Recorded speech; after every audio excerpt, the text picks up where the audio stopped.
público, el primer espacio libre para el debate público de la historia universal, que fue el Ágora ateniense, ¿sí?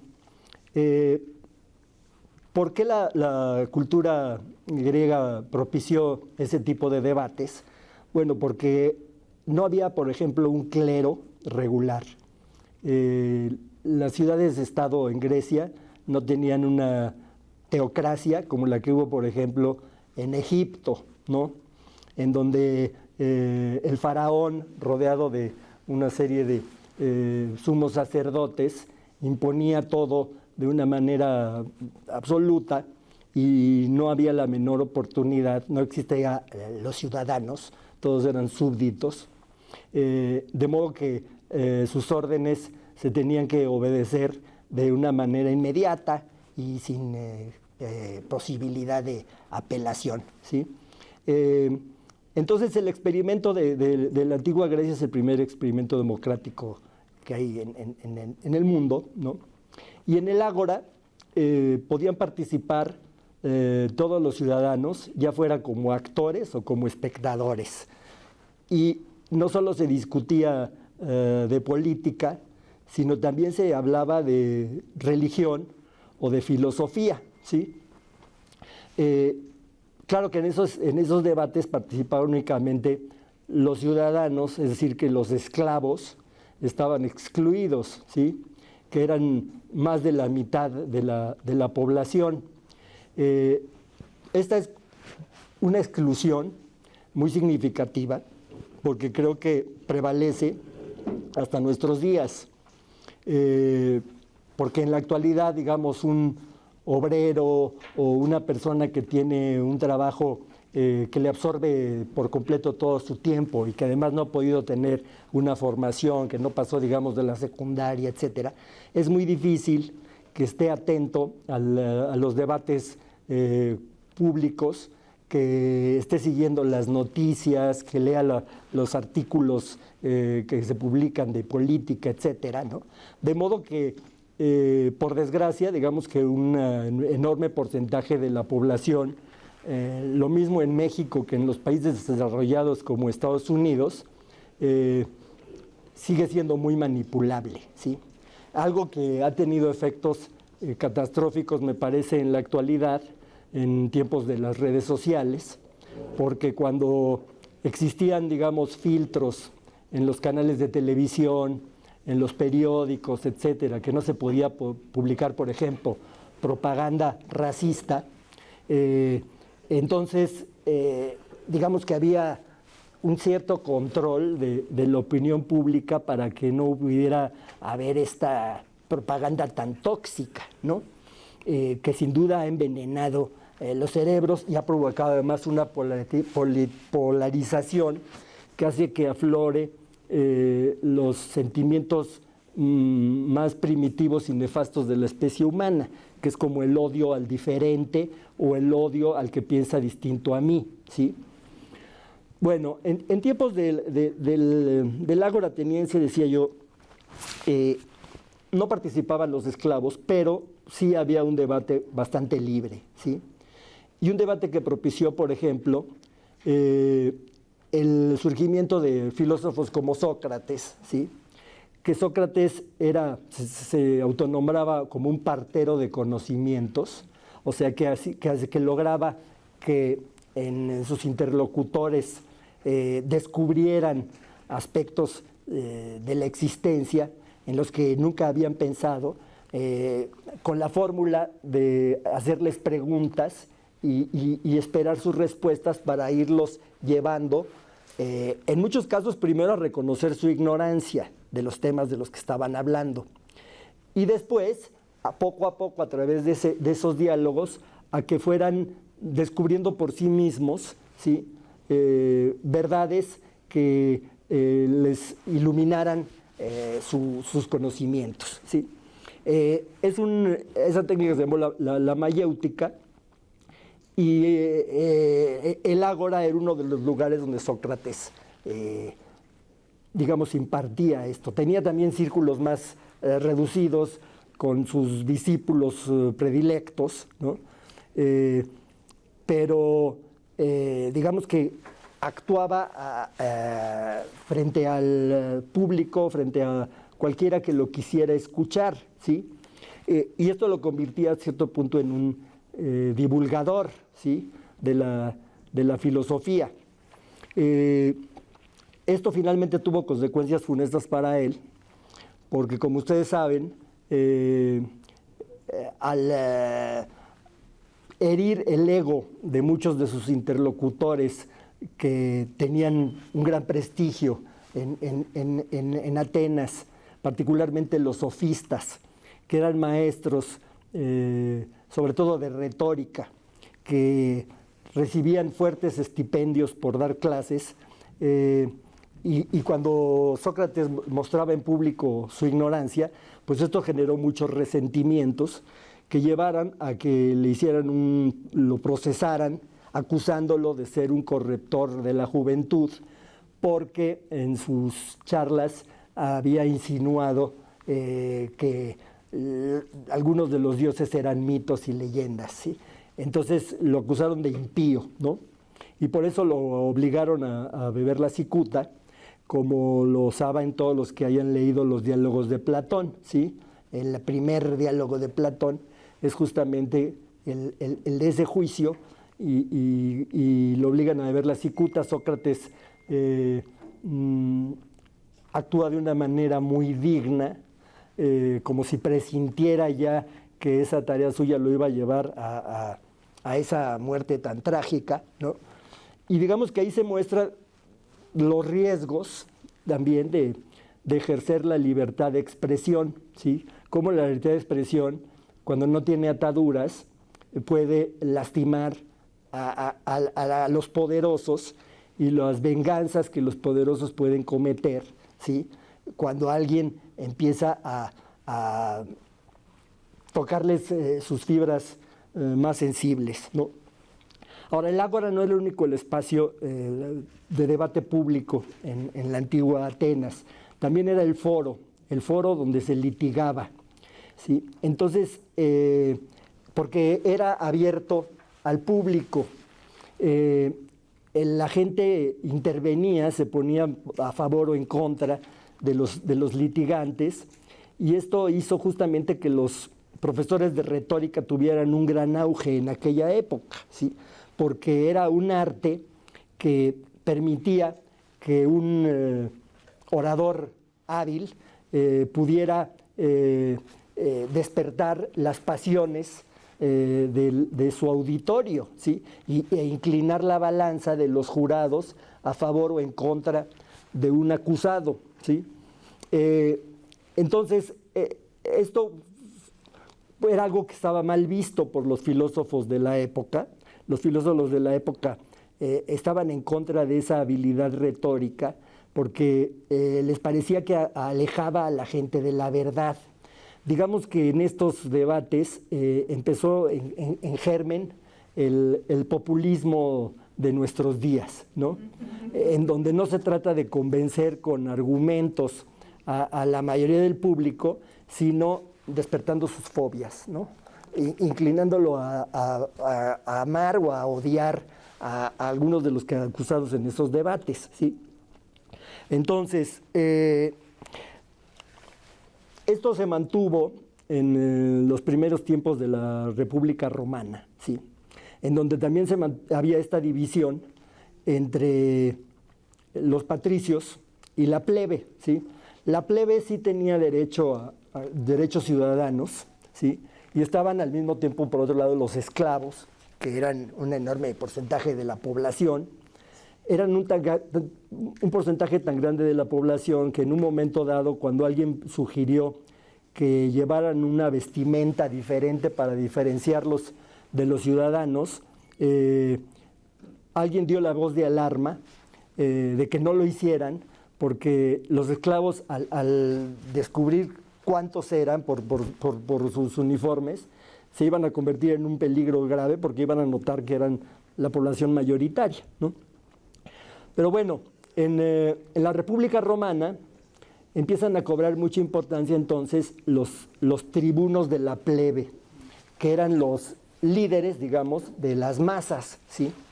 Estos tribunos de la plebe adquirían mucho poder porque hasta cierto punto sobornaban digamos, a sus bases, a su clientela política, ofreciéndole dádivas, ¿no? Dádivas de alimentos, de vino, etcétera, pero también espectáculos como las luchas de gladiadores en el Coliseo Romano, ¿no? Y más adelante el arrojarle cristianos a los leones, ¿no? En el mismo lugar. Entonces, digamos que estos tribunos de la plebe se empiezan a convertir en una amenaza para la República romana. Le estoy hablando de los tiempos anteriores al imperio, ¿sí? Uno de los políticos que manejó con más destreza y astucia a la plebe fue Julio César, justamente, ¿sí? En una época en donde los grandes generales romanos como Julio César y Pompeyo, que habían hecho grandes conquistas que además permitían obtener grandes cantidades de tributos para enriquecer sobre todo a los patricios, ¿no? Pero esa riqueza de los patricios también se derramaba, digamos, entre la plebe, ¿sí? Porque había una institución en aquel tiempo, una institución que era el del cliente. El término de clientelismo político que tenemos ahora, que lo deben haber leído seguramente, viene justamente de la época de los romanos. Porque en ese tiempo los patricios, digamos, que venían de ciertas regiones de Italia, tenían una relación como paternalista con muchos de los plebeyos que iban a visitarlos a sus casas porque les daban una limosna, ¿no? Con una cesta que se llamaba la espórtula, y en esa espórtula iban a recoger, digamos, cada mes, ¿no? Una pequeña pensión, su pensión del bienestar de aquel tiempo, ¿sí? Ya existía desde entonces. Y hubo escritores satíricos como Juvenal, ¿sí? En las sátiras de Juvenal, que hacen una crítica terriblemente mordaz de esta institución de la espórtula y del clientelismo, porque, por ejemplo, cuando algún patricio se dignaba invitar a comer a uno de estos menesterosos, ¿no? Lo sentaban bueno, no había mesas porque se ponían en los triclinios famosos, ¿no? Comían, digamos, medio acostados, ¿no? Pero había una discriminación en esas comidas, de modo que el patricio con sus invitados de alcurnia comían manjares y al cliente le daban las sobras del banquete o le daban una comida mucho más pobre, ¿no? Entonces todo esto generaba una ofensa.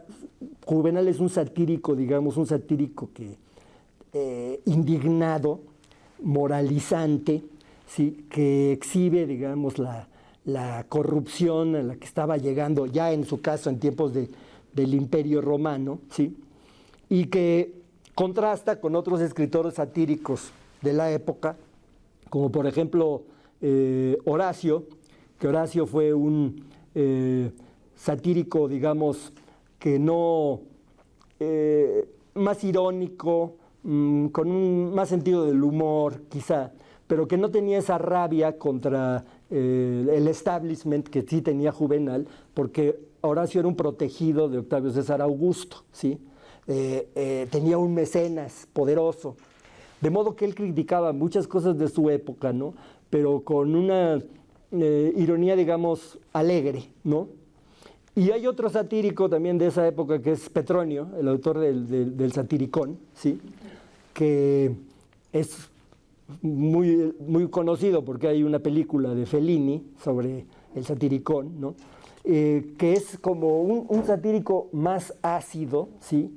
Que tiene una peculiaridad, que no pretende tener una superioridad moral sobre lo que está criticando, como en el caso de Juvenal, sino que se incluye a sí mismo, digamos, en el mundo que critica, porque Petronio fue, por ejemplo, muy cercano a Nerón, y hay algunos que creen que uno de los personajes más ridiculizados en el Satiricón, que es un nuevo rico Trimalción, que para él es un paradigma de la vulgaridad, del tipo que quiere exhibir no solo su riqueza, sino sus conocimientos, porque es la primera vez en la literatura universal que aparece ahí una biblioteca de aparador que tenía de piso a techo Trimalción en una de sus recámaras, con obras en latín y en griego, que en su vida había leído jamás, ¿no? Pero quería dárselas de culto, ¿no? Entonces es una caricatura sumamente grotesca que hace ahí Petronio del Nuevo Rico, ¿sí? Y muchos creen que él estaba utilizando esta figura para burlarse indirectamente de Nerón, ¿sí? Eso sostienen algunos de los que han estudiado el Satiricón. Pero bueno, ya me desvié un poco de a dónde iba, ¿no?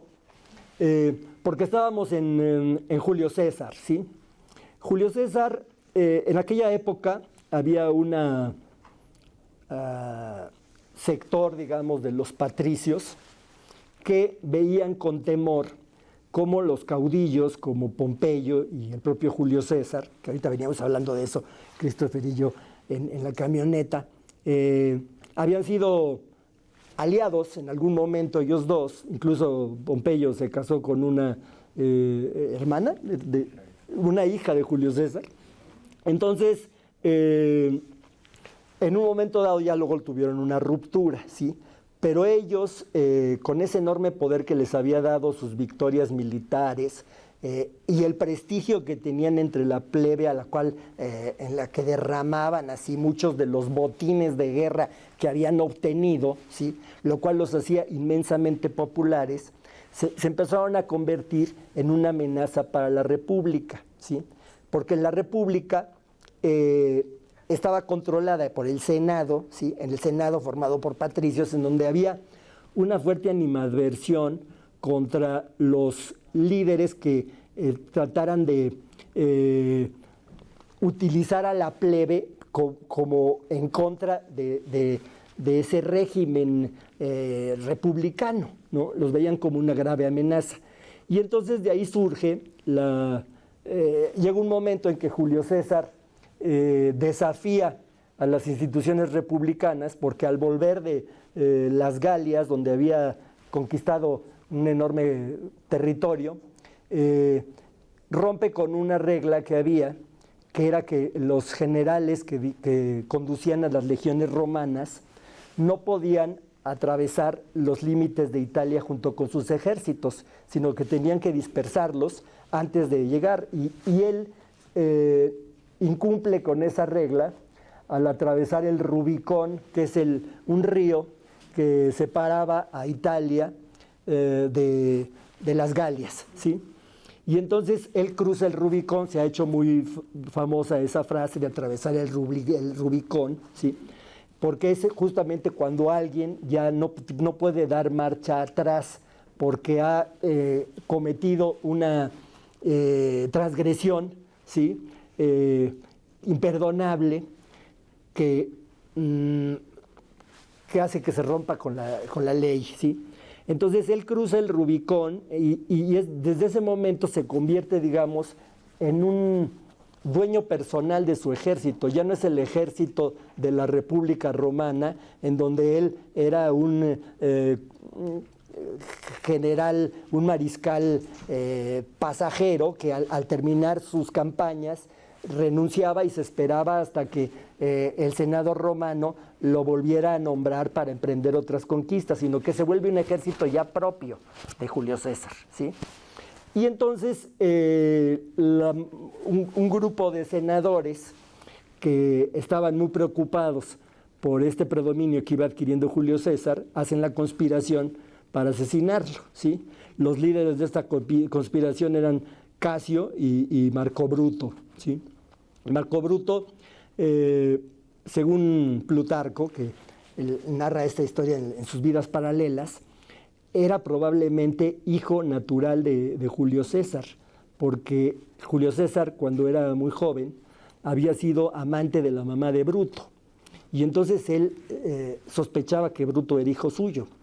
Pero Bruto era un patricio con una enorme moralidad republicana, digamos, con un sentido de la ética, muy respetuoso de la legalidad, ¿no?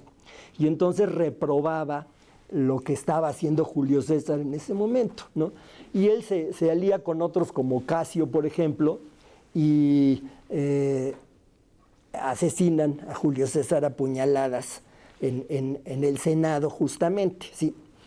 Y entonces, ¿por qué voy a esto? ¿Sí? Porque después del asesinato, ¿sí? Ellos creen que, como están haciendo un acto de justicia, los conspiradores, van a tener de su lado a la población, ¿sí? Pero no toman en cuenta que ese populacho romano, ¿sí? Admiraba enormemente a Julio César, y hay alguien que hace una intervención para sublevar a ese populacho contra los senadores que asesinaron a Julio César, y es Marco Antonio. Marco Antonio, que es el famoso amante de Cleopatra y que era un general romano con un gran arrastre popular y también con mucho talento militar, ¿sí? Entonces interviene arengando a la plebe ante el cadáver de Julio César. Y esta es una escena que les quiero leer porque está en una obra teatral de Shakespeare, que es justamente Julio César, ¿sí? Que también hicieron película con Marlon Brando en el papel de Marco Antonio. Les recomiendo que si la pueden ver por ahí, la vean, ¿no? Porque además ahí van a apreciar el lenguaje de Shakespeare, ¿no? Que siempre es mucho mejor leerlo en su lengua original. Yo se los voy a leer ahorita este fragmento en una traducción. Cuando Marco Antonio está ante el cadáver de Julio César y entonces se dirige así a los romanos: amigos, compatriotas, prestadme atención. Vengo a inhumar a César, no a ensalzarle. El mal que hacen los hombres perdura sobre su memoria. Frecuentemente el bien queda sepultado en sus huesos. Sea así con César. El noble Bruto os ha dicho que César era ambicioso. Si lo fue, era la suya una falta grave, y gravemente la ha pagado. Con la venia de Bruto y los demás, pues Bruto es un hombre honrado, como son todos ellos, hombres todos honrados, vengo a hablar en el funeral de César. Era mi amigo, para mí leal y sincero, pero Bruto dice que era ambicioso, y Bruto es un hombre honrado. Infinitos cautivos trajo a Roma, cuyos rescates llenaron el tesoro público. ¿Parecía esto ambición en César? Siempre que los pobres dejaban oír su voz lastimera, César lloraba. La ambición debería de ser una sustancia más dura. No obstante, Bruto dice que era ambicioso, y Bruto es un hombre honrado. Todos visteis que en las Lupercales, que eran unas fiestas, le presenté 3 veces una corona real y la rechazó 3 veces. ¿Era esto ambición? No obstante, Bruto dice que era ambicioso y ciertamente es un hombre honrado. No hablo para desaprobar lo que Bruto dijo, pero estoy aquí para decir lo que sé. Todos le amasteis alguna vez y no sin causa. ¿Qué razón entonces os detiene ahora para no llevarle luto? Oh raciocinio, has ido a buscar asilo en los irracionales, pues los hombres han perdido la razón. Perdonadme un momento, y se echa a llorar. Mi corazón está ahí, en ese féretro, con César, y he de detenerme hasta que torne a mí. Habla un ciudadano. Pienso que tiene mucha razón en lo que dice. Otro ciudadano. Si lo consideras detenidamente, se ha cometido con César una gran injusticia.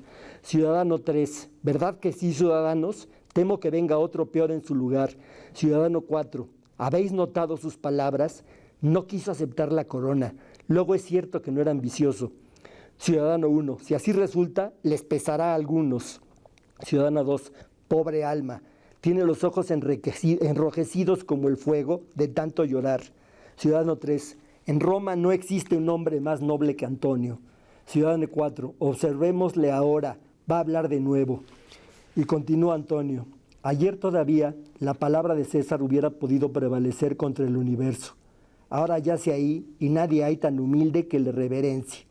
Oh señores, si estuviera dispuesto a excitar al motín y si la cólera a vuestras mentes y corazones, si estuviera dispuesto a excitar el motín y a la cólera en vuestras mentes y corazones, sería injusto con Bruto y con Casio, quienes, como todos sabéis, son hombres honrados. No quiero ser injusto con ellos. Prefiero serlo con el muerto, conmigo y con vosotros, antes que con estos hombres honrados. Pero he ahí un pergamino con el sello de César. Lo hallé en su gabinete y es su testamento. Oiga el pueblo esta su voluntad, aunque con vuestro permiso no me propongo leerlo. E irá a besar las heridas de César muerto y a empapar sus pañuelos con su sagrada sangre. Sí, reclamará un cabello suyo como reliquia y al morir lo transmitirá por testamento como un rico legado a su posteridad. Ciudadano 4, queremos oír el testamento, leedlo, Marco Antonio. Todos, el testamento, queremos oír el testamento de César. Antonio, sed pacientes, amables amigos, no debo leerlo. No es conveniente que sepáis hasta qué extremo os amó César, pues siendo hombres al oír el testamento de César, os enfureceríais llenos de desesperación. Así, no es bueno haceros saber que os instruye sus herederos, pues así lo supierais, o qué no habría de acontecer. Ciudadano cuarto, leer el testamento, queremos oírlo, Antonio. Es preciso que nos leáis el testamento de César. Antonio, tendréis paciencia, permaneceréis un momento en calma. He ido demasiado lejos en deciros esto. Temo agraviar a los honrados hombres cuyos puñales traspasaron a César. Lo temo. Bueno, hasta aquí voy a llegar. Finalmente acaba diciéndoles Marco Antonio en esta escena que le heredó todo al pueblo romano, todas sus propiedades y sus inmensas riquezas, ¿no?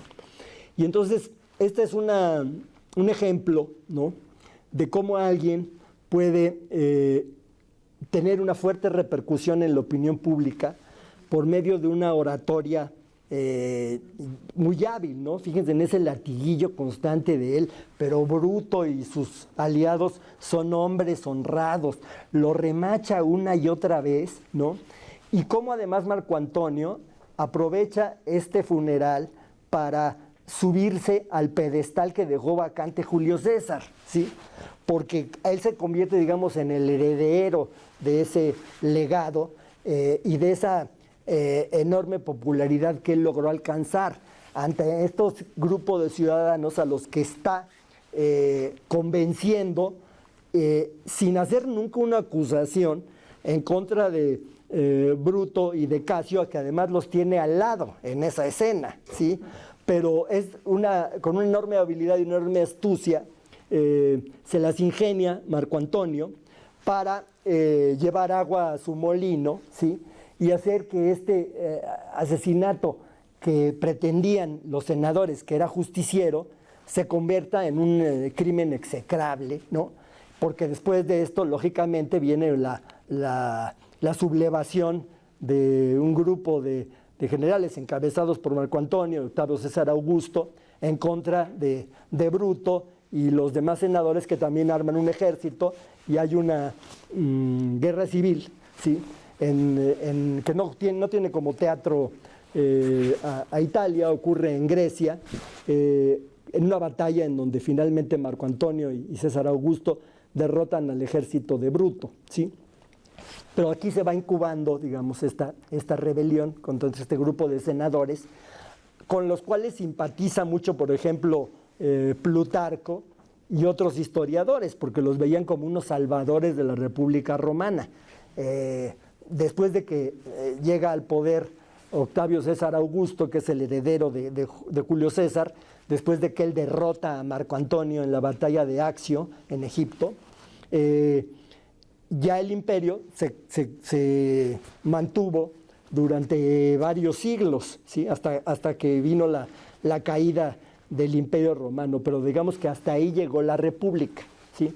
Las repúblicas son bastante efímeras en la historia universal, lo acabamos de ver ahora en México, donde acaban de darle el tiro de gracia a la República Mexicana al acabar con la división de poderes, porque al ser ya el Poder Judicial un apéndice del gobierno, pues otra vez volvemos a los tiempos autoritarios que creíamos haber dejado atrás cuando cayó la dictadura del PRI. Pero bueno,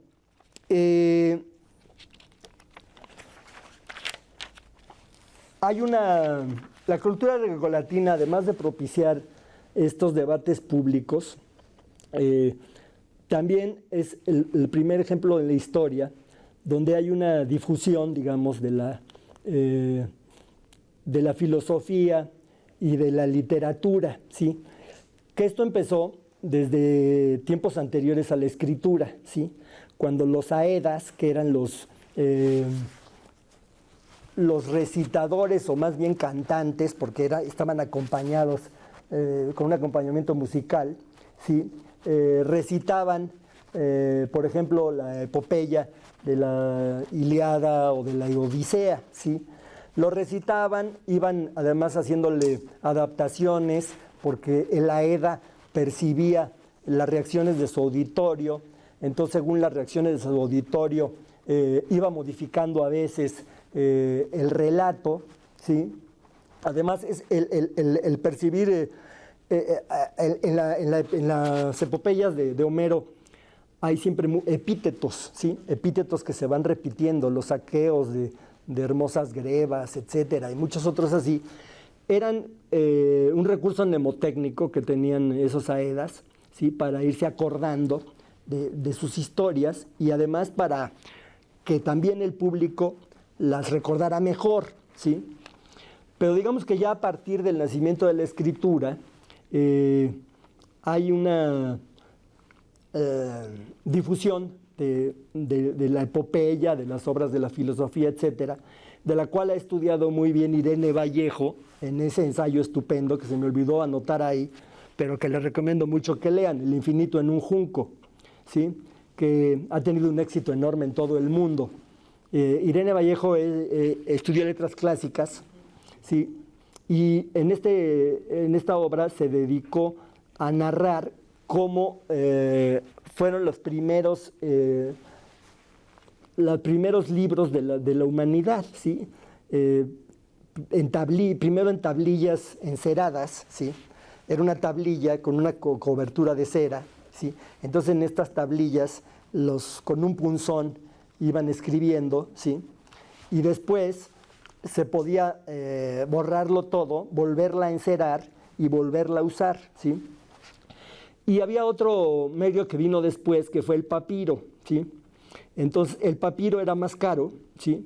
Pero se conservaba mejor. Y entonces empieza a haber las primeras bibliotecas, ¿sí? Sobre todo en Éfeso y en Alejandría. En Éfeso todavía se conserva bastante bien la fachada de lo que fue esa gran biblioteca, ¿sí? Pero era menor comparada con la de Alejandría, que fue la biblioteca más grande del mundo antiguo, ¿sí? Y entonces, por medio de esta popularización de la filosofía y de la literatura, se va creando un tipo de ciudadano con una cierta cultura general, ¿sí? Que puede optar por distintas corrientes de pensamiento, ¿sí? Por ejemplo, el platonismo, el epicureísmo, el estoicismo, la doctrina aristotélica, que eran diferentes escuelas que tenían además sus academias en diferentes lugares, ¿sí?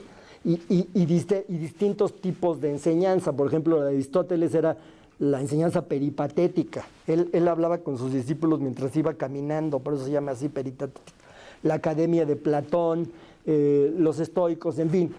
Y había entonces esa pluralidad, ¿no?, de ideas, ¿sí?, que hizo que tuviera una enorme riqueza la cultura de aquel tiempo.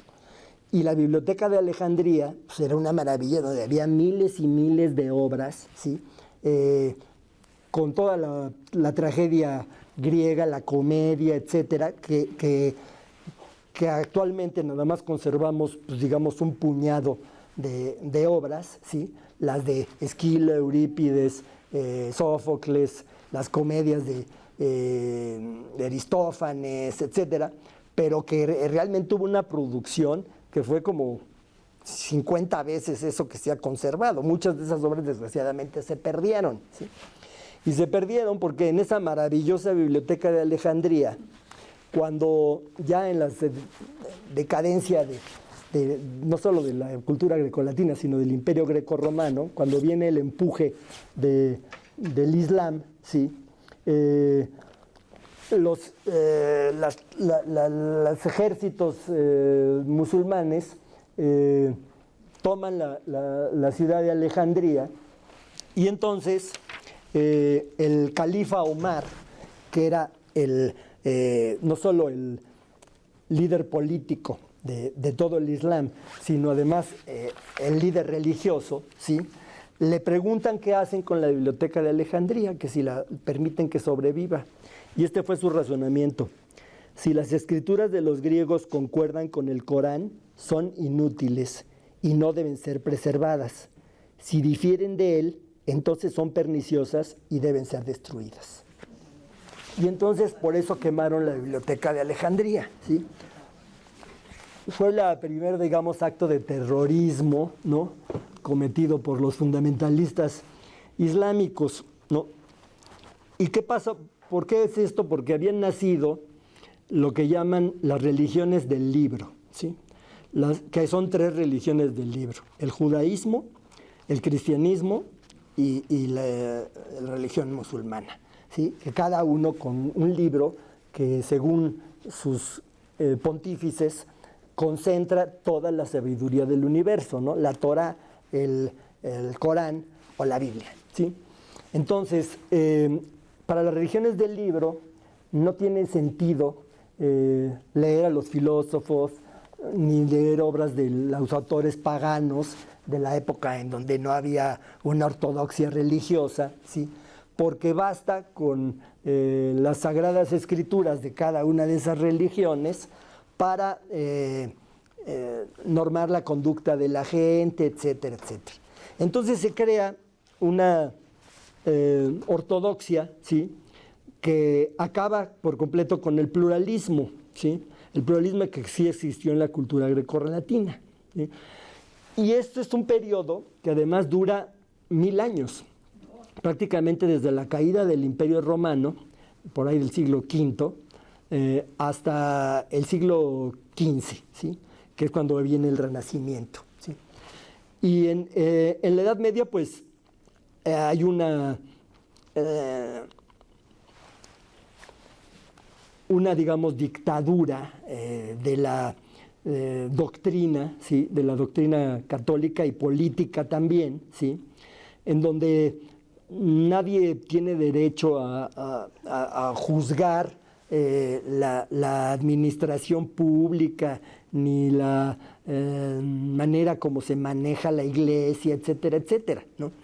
Claro que esto, en los orígenes, digamos, del cristianismo, sí hubo unas disputas muy fuertes, sí, unas disputas teológicas, porque finalmente el ser humano tiende a ejercer la crítica, ¿sí?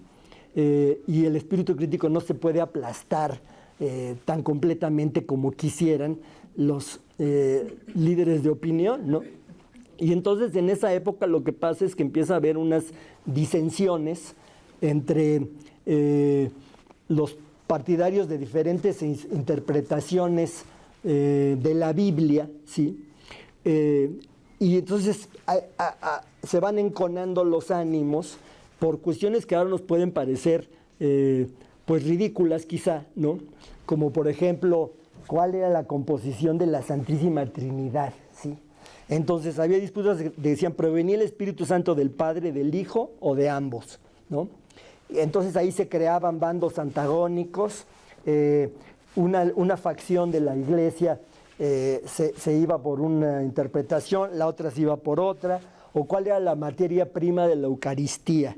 O sea, si la hostia debía ser elaborada o no con levadura, porque eso significaba que a lo mejor el cuerpo de Cristo estaba ya contaminado y demás, ¿no?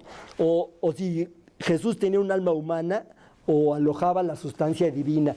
Todo esto provoca estos enconos terribles que en el fondo encubrían una lucha por el poder, ¿sí?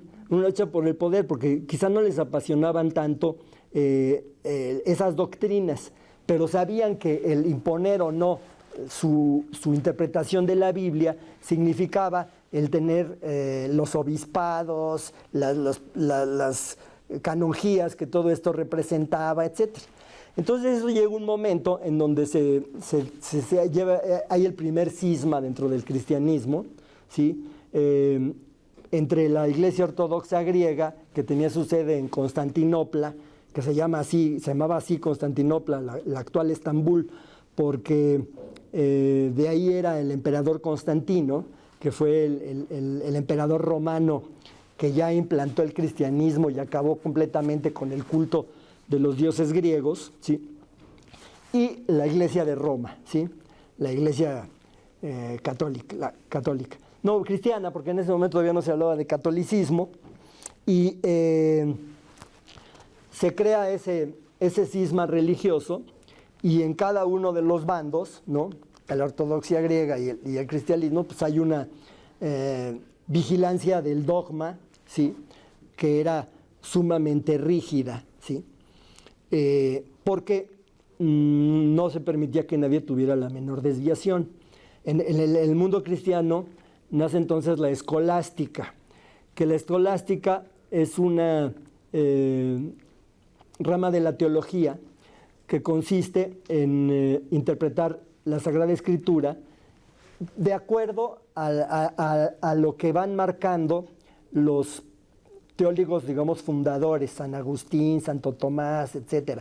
Las obras de todos ellos la llamaban la patrística, porque eran los padres de la Iglesia. Entonces, las ideas de los padres de la Iglesia se pasan a ser dogmas también.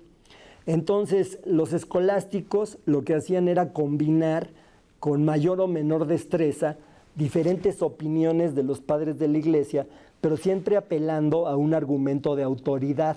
O sea, esto es verdad porque lo dijo tal, porque lo dijo San Agustín, lo dijo San Juan Crisóstomo, etcétera, etcétera.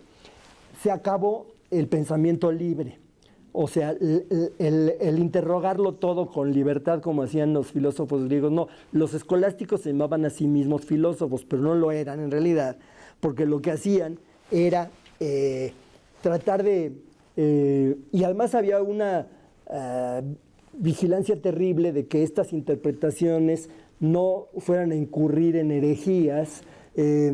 Los enemigos que tenían estos teólogos estaban siempre muy alertas de por dónde podían acusar a alguien de haberse desviado, ¿no? Del dogma. Y entonces había una policía del pensamiento, ¿sí? Que hacía que la interpretación misma de la Sagrada Escritura tuviera cauces muy rígidos, ¿no? Entonces, en esa época, por supuesto, se acaban los debates públicos.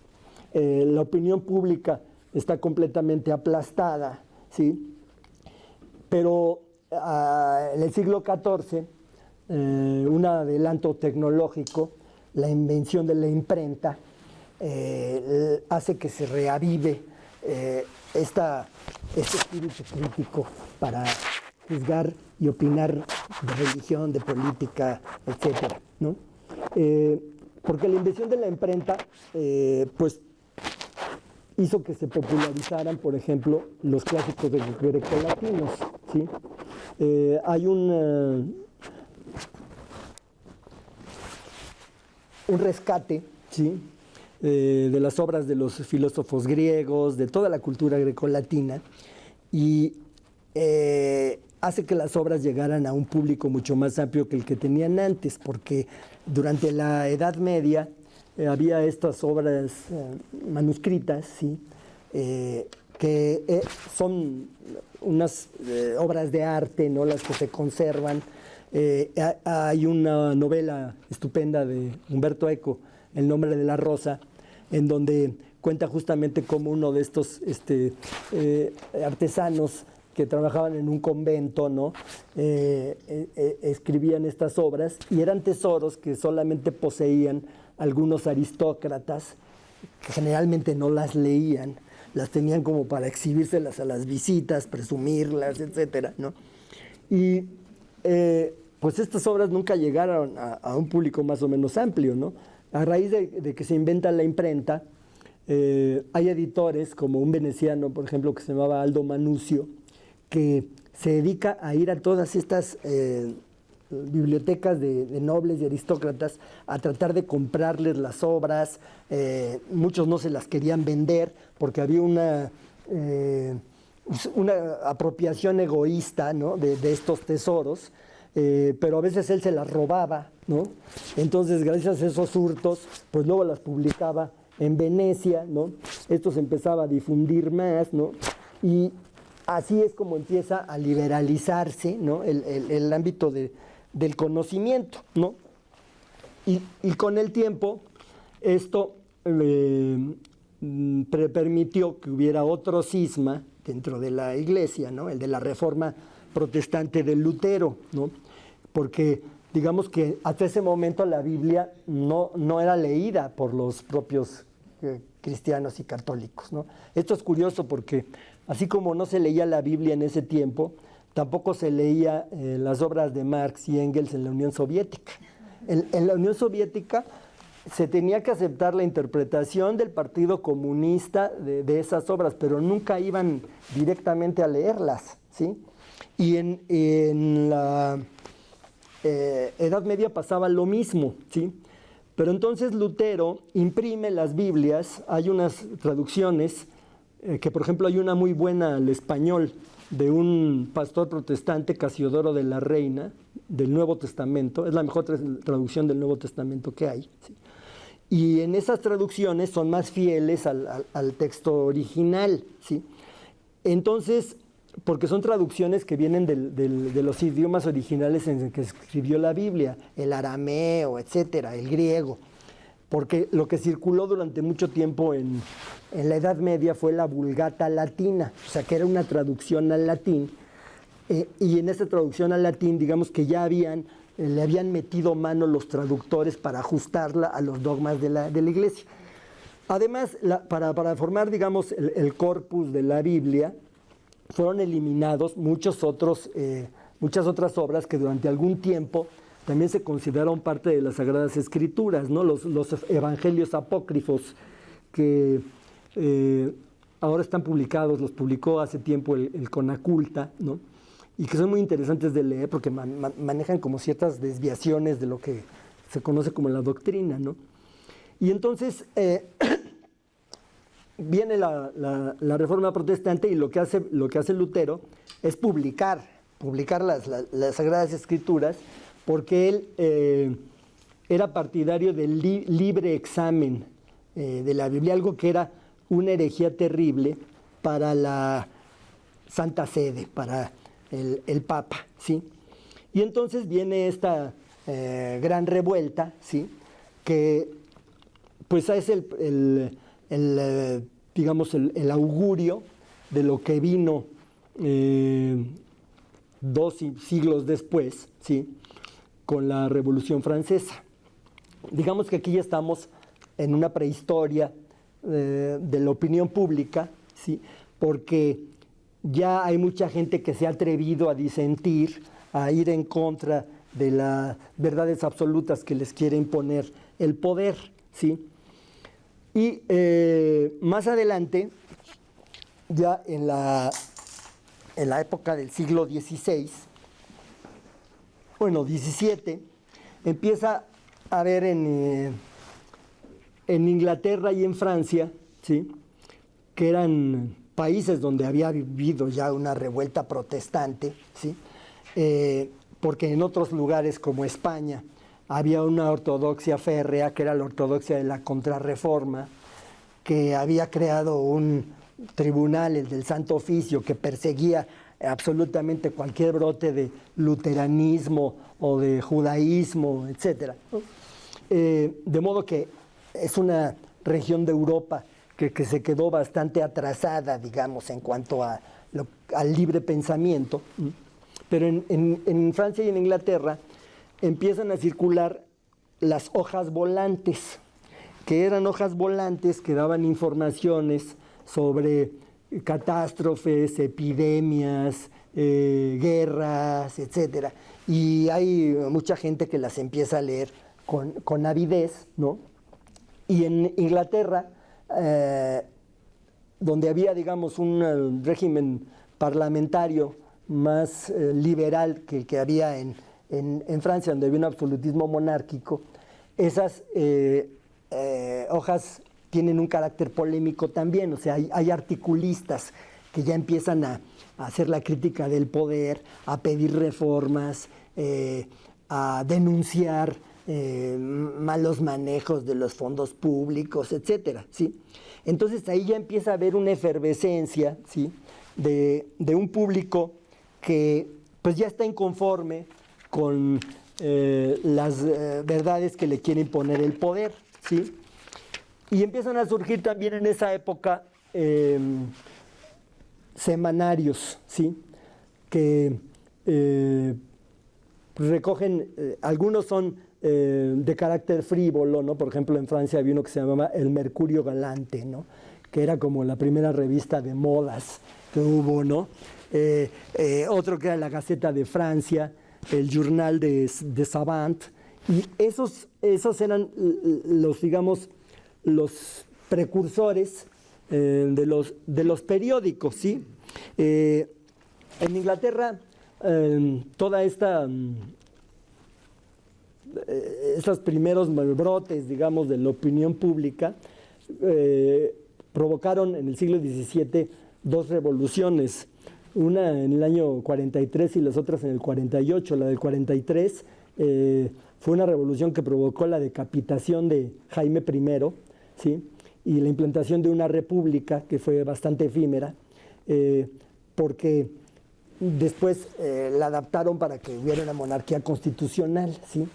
Entonces esas dos grandes reformas que hay en el siglo XVII en Inglaterra tienen mucho que ver con el auge de estas hojas volantes y de las primeras gacetas, ¿sí?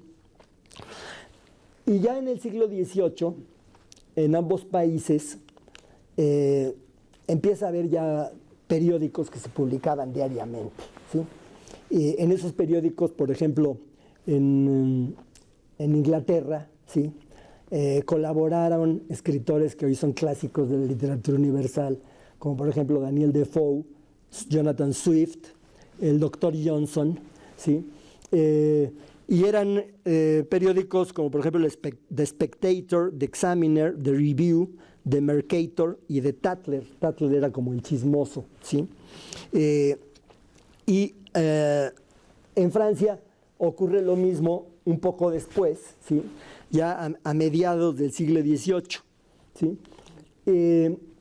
Y estos periódicos empiezan a tener una enorme influencia al grado de que las monarquías se ven obligadas a tomar en cuenta a estos líderes de la opinión pública, ¿sí?, porque ya se había creado un público, ¿no?, de lectores que estaban inconformes con el control absoluto de las ideas por parte de la monarquía, sobre todo en los asuntos del políticos, el manejo del Estado, ¿sí?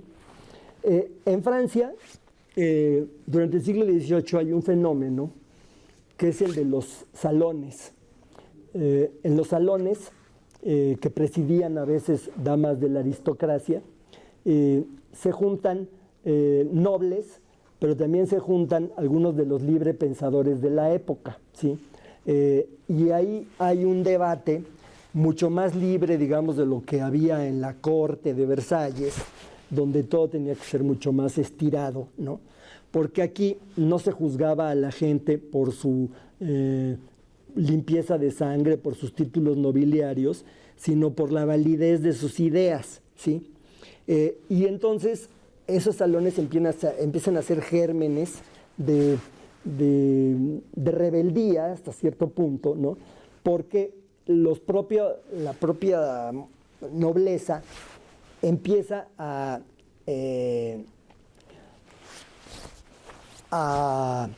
modificar sus ideas, ¿sí?, a liberalizarse por el convencimiento que ha tenido a raíz de lo que está escuchando en esos salones.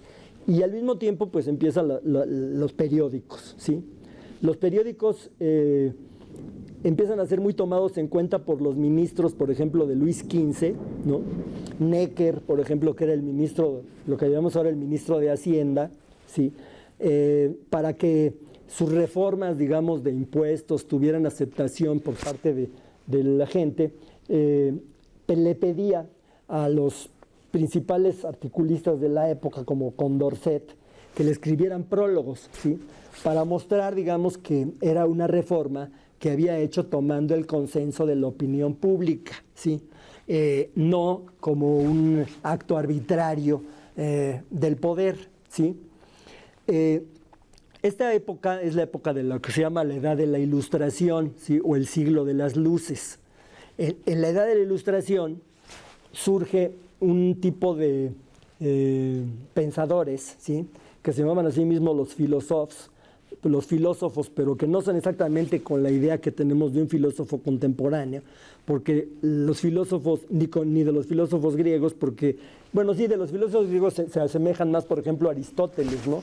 Porque los filósofos, entre los cuales estaban Rousseau, Voltaire, Diderot o Montesquieu, eran intelectuales interesados en las ciencias y en las humanidades.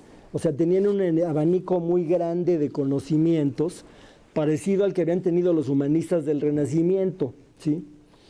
Y la gran obra, digamos, de divulgación de la cultura que emprendieron ellos fue la enciclopedia, ¿sí? La enciclopedia que dirigieron Diderot y D'Alembert era un compendio de todos los avances científicos y de todos los conocimientos más avanzados de las humanidades de su época.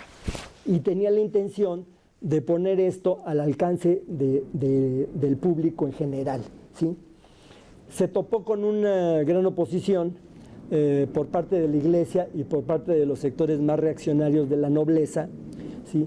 Pero los directores de la enciclopedia fueron muy hábiles porque lograron ganarse el apoyo de la amante de Luis XV, que era Madame Pompadour, y la amante de Luis XV los ayudó a obtener lo que se llamaba entonces el privilegio real, que era el permiso para publicar esas obras, ¿no? Por encima de la oposición eclesiástica. Digamos que los enciclopedistas fueron muy hábiles para infiltrarse, digamos, en este mundo de la monarquía, y de parte de los aristócratas hubo quizás una cierta... no calcularon el potencial subversivo que tenían muchas de las ideas de estos, sobre todo de los filósofos políticos, ¿no? Como Montesquieu, Rousseau, etc. O sea, Voltaire y Montesquieu eran intelectuales mimados, digamos, por la monarquía, llegaron a ser parte de la Academia Francesa, eran amigos de los nobles, tenían trato con el rey incluso, ¿no? Pero hubo otros que no, hubo otros como Juan Jacobo Rousseau, ¿no? Que eran unos lobos esteparios. Juan Jacobo Rousseau vivía en Ginebra, ¿sí? No se reunía en los salones de la aristocracia, ¿sí? Y cuando él publicó el Emilio, ¿no? Esa obra sí provocó un rechazo frontal del orden establecido, ¿no? Fue reprobada y censurada, ¿no? Pero de cualquier manera circuló clandestinamente y tuvo una influencia enorme en esa época, ¿sí? Ahora, los líderes de opinión en aquel tiempo, como Condorcet, ¿no? Se hacían la ilusión de que ellos ya estaban gobernando desde las páginas, desde los diarios, y que además eran un tribunal que se había vuelto imposible de ignorar por parte de los poderosos, ¿sí? Pero Robert Danton, que este es historiador, se ha opuesto a la idea de que la opinión pública estaba únicamente controlada por los escritores de los periódicos, porque él dice que había otra opinión pública clandestina, que era la que circulaba en capas más bajas de la población, ¿sí? Y que estaba formada por los autores de poemas satíricos en contra del rey, de Madame Pompadour o de distintos aristócratas, ¿sí? Y que circulaban muchísimo en los cafés, en los cabarets, que los cabarets eran pequeñas tabernas, no como lo que ahora entendemos por un cabaret, es el origen de la palabra en francés, ¿no? Y que a los cuales les prestaba una gran atención Luis XV, ¿sí? Luis XV tenía unas redes de espionaje para ir detectando qué era lo que se decía en su contra en los bajos fondos de la población, ¿sí?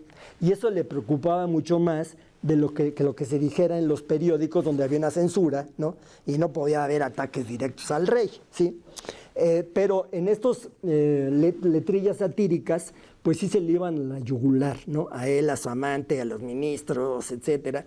Y entonces él temía que había ahí un fermento de descontento que era peligroso, ¿no? Y tenía razón, sin duda, porque 40 años después vino la Revolución Francesa, ¿no? Que acabó para siempre, bueno, no para siempre, porque hubo una restauración, pero que acabó con el régimen monárquico en Francia, ¿sí? Entonces, esta irrupción, digamos, de una opinión pública clandestina, ¿sí? Es un fenómeno interesante, ¿no? Porque es una opinión pública, digamos, que nadie gobernaba, ¿sí? Que yo creo que es una precursora de lo que pasa ahora también en las redes sociales, ¿sí? O sea, las redes sociales en donde de pronto empieza a circular un rumor que puede ser falso, pero que una enorme cantidad de gente lo cree, ¿no? Y donde de pronto salen francotiradores que convencen a enormes cantidades de gente, etcétera, ¿no? Pues esto ya se iba incubando, ¿no?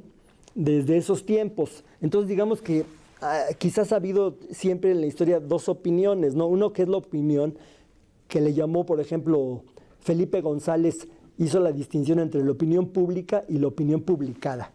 Porque él decía que en España era muy distinta la opinión pública de la publicada, ¿sí? Y esto ya ocurría desde el siglo XVIII en Francia y en Inglaterra. Ahora, en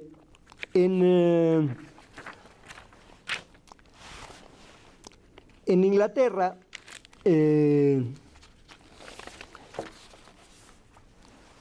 bueno, más adelante les voy a hablar de estos escritores que empiezan a escribir en los periódicos, pero digamos que a lo que ya voy, para entrar un poco más en la materia del curso, es cómo repercutió el auge de los periódicos en la literatura, principalmente en la literatura de Francia y de Inglaterra, ¿sí?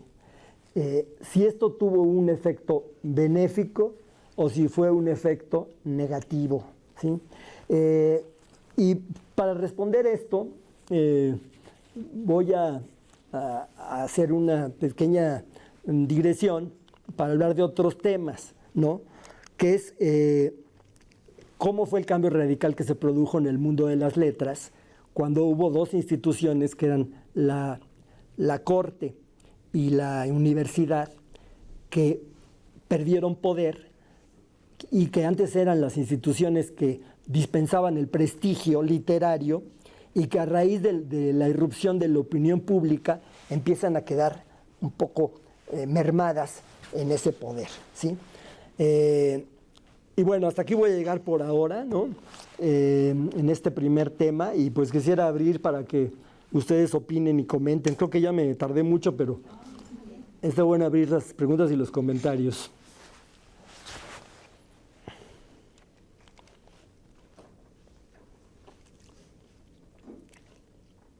A mí me gustaría preguntarte, cuando mencionaste el libro de Irene Vallejo, sí. ¿Cuál es la parte, porque hace prácticamente un recorrido histórico, cuál es la parte que tú ves que está, porque ella como filóloga, pues deja evidente su capacidad de estudio para esto? Y es un libro que hay que leer. Yo lo leí de un tirón y luego lo leí y me detuve en cada una de las citas, en cada una de las películas, en cada uno de los libros que iba citando. Pero yo quisiera preguntarte, con relación a lo del curso, ¿qué es la parte que, independientemente de lo que señalaste, que tú recomendarías que volviéramos a revisar? Bueno, yo creo que todo el libro, ¿no? Es un libro que no tiene desperdicio. Y yo creo que curiosamente esto muestra cómo el oficio periodístico, en este caso el de Irene, que ha sido colaboradora en periódicos en España desde mucho antes de publicar su libro, le fue, digamos, permitiendo bajarse, digamos, del pedestal de la catedrática, ¿no? Para tener una pedagogía invisible, ¿no? Que llegue al gran público y que haga que estos temas que podían ser muy arduos, ¿no? Porque mucha gente, pues ella está hablando de autores que me imagino que la inmensa mayoría de sus lectores no conocen, ¿sí? Y sin embargo hace que el público se interese y que probablemente muchos vayan a llegar a los clásicos grecolatinos gracias a esta obra, ¿no?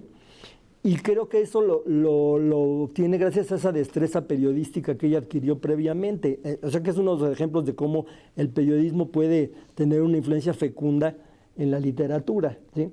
A mí las partes que más me gustan de esa obra es justamente toda esta descripción de cómo se va popularizando la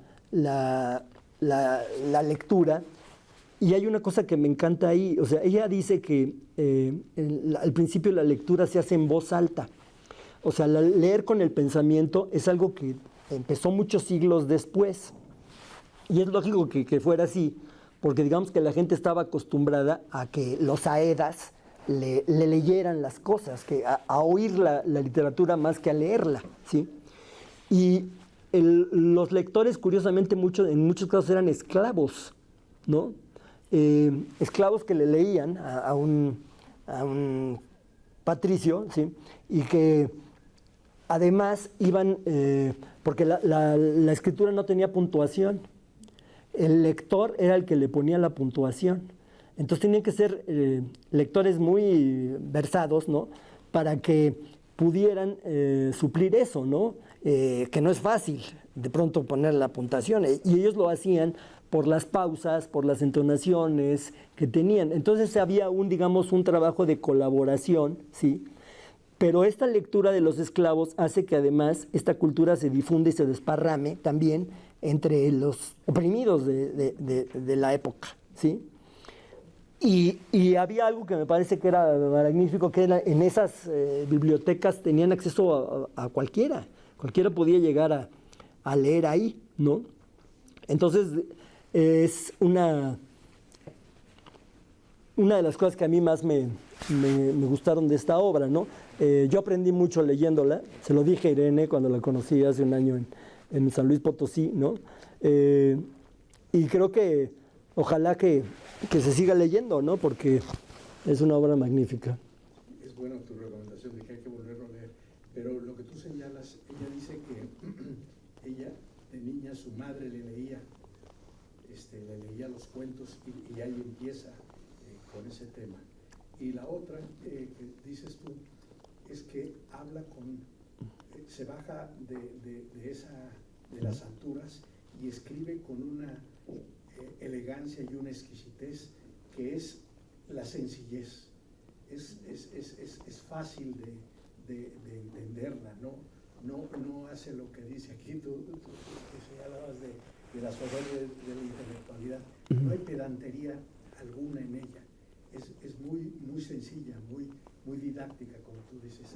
Ejerce un magisterio invisible, porque nos está mostrando una cantidad de cosas que no sabíamos. Sí, o sea, yo creo que entre los académicos, ¿no? Existe un vicio que es el de utilizar una terminología inaccesible para el vulgo, que a ellos los coloca, digamos, en una posición de superioridad, ¿no? Creo que esto ha sido muy lamentable, ¿no? porque provoca, entre otras cosas, que sus obras únicamente lleguen a un público especializado, ¿no?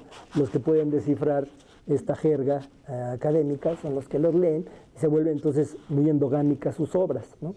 Pero creo que cuando un ensayista se propone llegar a un público más amplio, ¿no?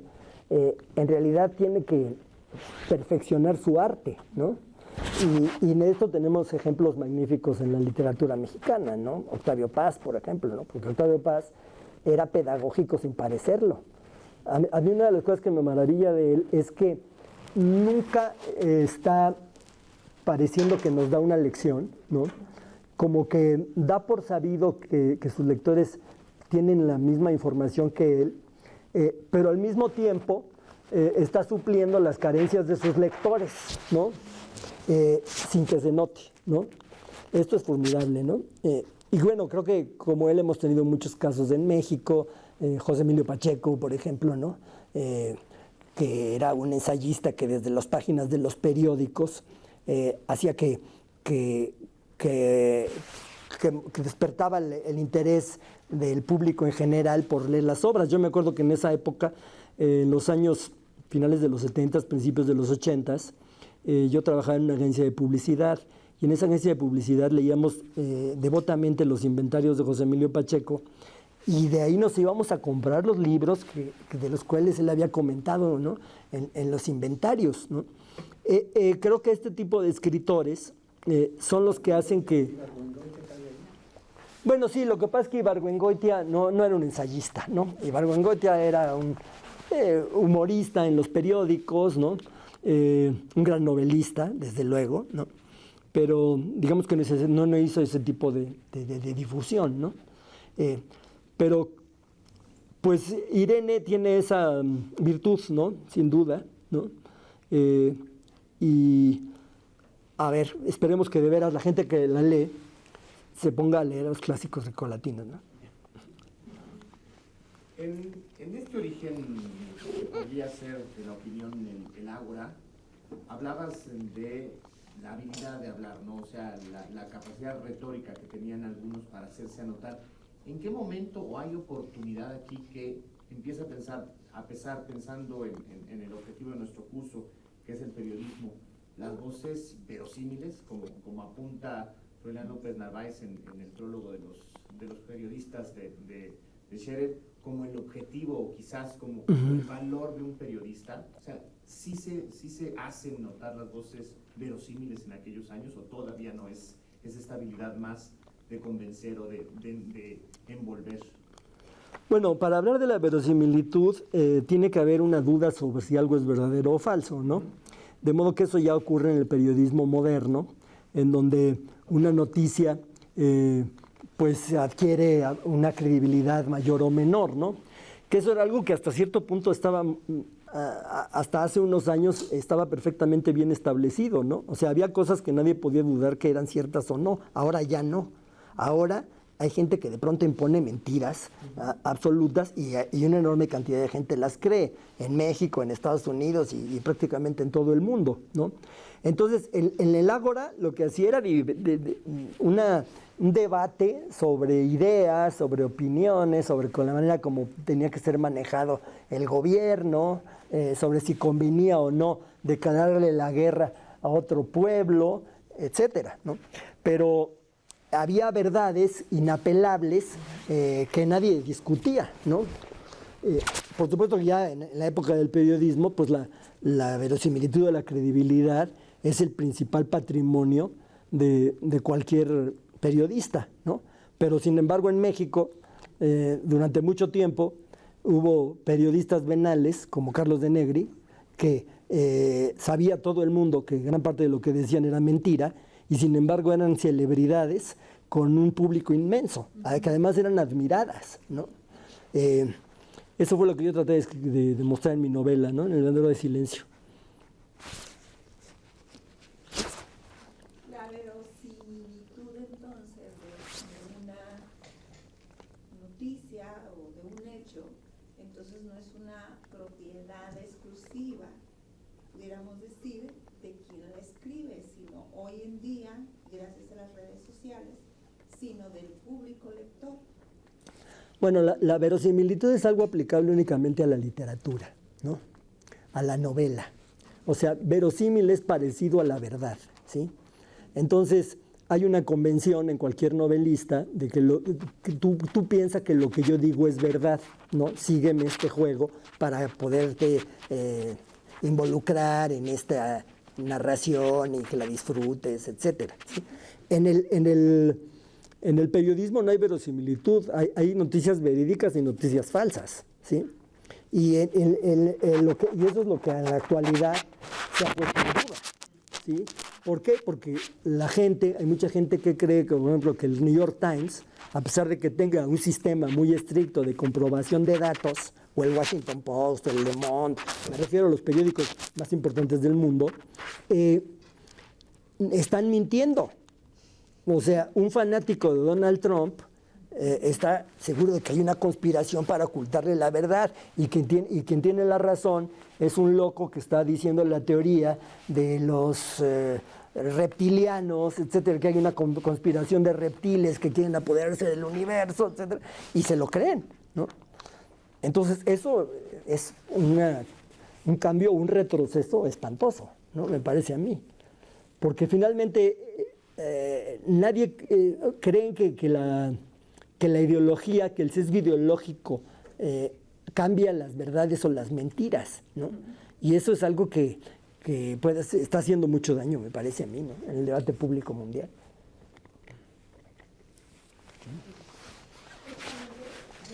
El mismo punto que abordas, ¿no? Estas ideas que hacen daño, ¿no? Entonces yo pensaría desde el periodismo o desde la literatura, pues se generan narrativas. Hoy esta realidad, ¿no? La que tú nos comentas, que puede ser solo verosímil desde la literatura, se traslada a la esfera, ¿no? de lo público, de la conversación, de una agenda, que es nuestra vida. Uh-huh. Entonces, yo te pregunto, ¿cuáles serían para ti los desafíos semánticos ante las interpretaciones, ¿no? De las diferentes agendas, que pueden ser unas políticas, otras públicas, y pues las agendas propias, por ejemplo, desde el periodismo? ¿Cuáles serían esos desafíos para replantear la lógica de las ideas? Yo creo que el principal desafío es educativo, ¿no? O sea, cuando hay un lector que tiene una cierta idea de la trayectoria, digamos, de cualquier articulista, de cualquier conductor de noticieros, etcétera, que sabe, por ejemplo, por referirnos a México, qué posición adoptó durante la dictadura del PRI o más adelante con otros gobiernos y demás, entonces tú ya puedes hacer una cierta discriminación de que a esta persona le creo, a esta no le creo, ¿sí? Y cuando tienes una cultura política más o menos amplia, entonces claro, ese ciudadano tiene mucho más elementos de juicio para discriminar, saber quién está diciendo la verdad, quién no, quién quiere llevar agua a su molino, etcétera, ¿sí? Pero cuando hay una ignorancia tan terrible, ¿no? Como la que tenemos en México, ¿no? Y cuando el sistema educativo además va en decadencia, ¿sí? Porque ahora se está queriendo usar para adoctrinar a la población, ¿no? En lugar de tratar de crear personas con independencia de criterio, ¿sí? Entonces, pues estamos llegando a una situación donde la gente es más fácilmente manipulable, ¿sí? Entonces hay mucha gente que quiere abrirle los ojos desde las páginas, desde los diarios, desde tribunas radiofónicas, etcétera, etcétera, pero pues esto se topa con un público desinformado, ¿sí? Que tiende a juzgar las cosas con las vísceras, además. O sea, si él odia a quien yo odio, entonces yo lo sigo, ¿no? Esa es la tónica de nuestros días, ¿no? Para abordar y preguntar, porque mencionamos el ágora, pero prácticamente el ágora actualmente es la mañanera, por decirlo de alguna forma. O sea, es el espacio que agarra y converge y dicta la verdad actualmente. Te preguntaría si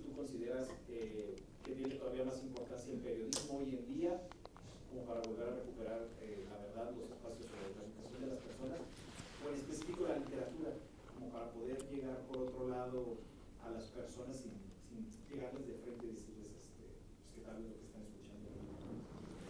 Bueno, yo creo que la mañonera es una falsificación del ágora, ¿no? Pero el ágora quizá sean las redes, ¿no? Las redes sociales. Esa es el ágora contemporánea, ¿no? Que es una ágora muy viciada, entre otras cosas por la gente que opina con seudónimo, ¿no? Que hace poco leí un artículo de Martín Caparrós, en donde decía Martín Caparrós que alguien ha tomado la iniciativa de obligar a la gente que opina en las redes sociales a registrarse con su nombre, etcétera, que haya un control para que nadie pueda lanzar ataques escudado en el anonimato, ¿no? Que creo que ojalá lo hicieran. Supongo que sería complicadísimo hacer esos controles, ¿no? Pero creo que sería una medida muy sabia, ¿no? Porque pues, todos hemos padecido a los haters, ¿no? Que te tiran a la yugular por el menor pretexto, ¿no? Y esto pues es algo que está viciando mucho esa ágora, ¿no? O sea, en el ágora ateniense se paraba un ciudadano, daba su opinión, todo el mundo sabía quién era, dónde vivía, etcétera. Pero aquí hay gente que es anónima, ¿no? Y luego los haters, digo, los troles, las granjas de bots, etcétera, etcétera. De modo que hay una enorme distorsión de lo que la gente piensa, ¿no? Pero pensando precisamente en eso, creo que tenemos la situación de que el ágora es una ágora privada, ¿no? Porque igual pienso en las redes sociales, Twitter o Facebook, y también responden o son dueños de alguien. Y hay ciertos lineamientos que ya no corresponden como al bien común de la discusión, sino que pueden responder más al interés particular del dueño de la corporación en casos, ¿sí? Digamos que creo que lo más llamativo en su momento fue cuando salió todo el caso de los datos que Facebook había tomado en su momento y algo así. Entonces eso también complica aún más este espacio de debate público, porque lo puede coartar sin que lo sepamos realmente o sin que sea una decisión propia de quienes participan, ¿no? Sí tienes razón, ¿no? Porque eso es lo que hizo Elon Musk, ¿no? Con X, por ejemplo, ¿no? En donde ha sesgado mucho el debate para hacia la derecha, ¿no? En Estados Unidos, ¿no? O sea, pero yo creo que hay algo más nefasto aún de las redes sociales, ¿no? Que es que la idea de que se pueden imponer verdades por la mayoría, por lo que diga abrumadoramente una gran cantidad de gente. O sea, yo eso lo he notado al principio cuando empezó el régimen de López Obrador. Tú ponías una opinión en su contra y entonces te llegaban 200 que te linchaban, ¿no? Y lo que querían ellos es que el que ve eso, dije, no, pues ya ven por mayoría, el pueblo, la Vox Populi, está en contra de lo que dice este personaje, ¿sí? Pero el problema es que la verdad y la mentira no dependen de un juicio mayoritario, ¿sí? O sea, hay las verdades, por ejemplo, de que la Tierra era redonda, ¿sí? En época del Renacimiento, pues la sostenía una sola persona contra el mundo entero, ¿sí? Y sin embargo esa sola persona tenía la razón.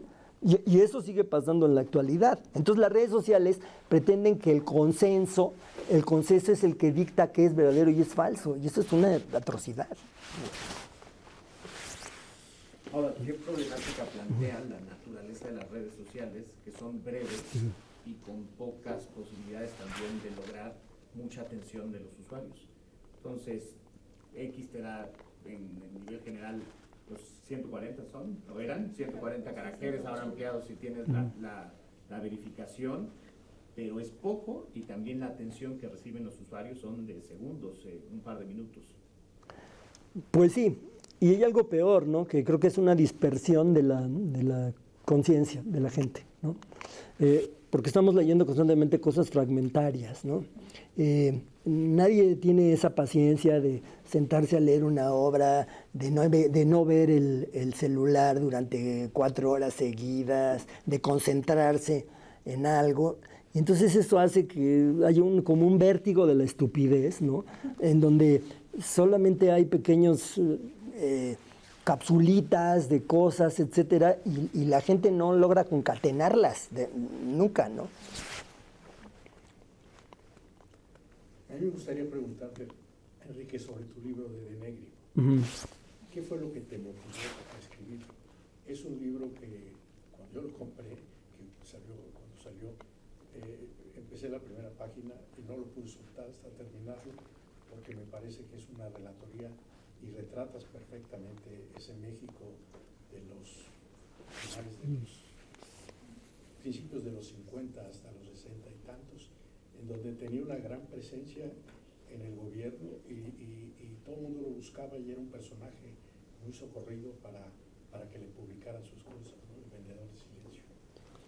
Bueno, mira, yo había leído algunos comentarios sobre el personaje de algunos de sus contemporáneos, como por ejemplo Monsiváis, Julio Scherer, ¿no? Y desde que leí eso hace como 30 años, sentí que ahí había un material de novelable, ¿no? Porque ya había una leyenda en torno de este personaje, una leyenda negra, ¿sí? Y yo creo, como los románticos alemanes, ¿sí?, que las leyendas son la materia prima de la literatura. Y entonces, en este caso, pues para contar su vida, ¿no?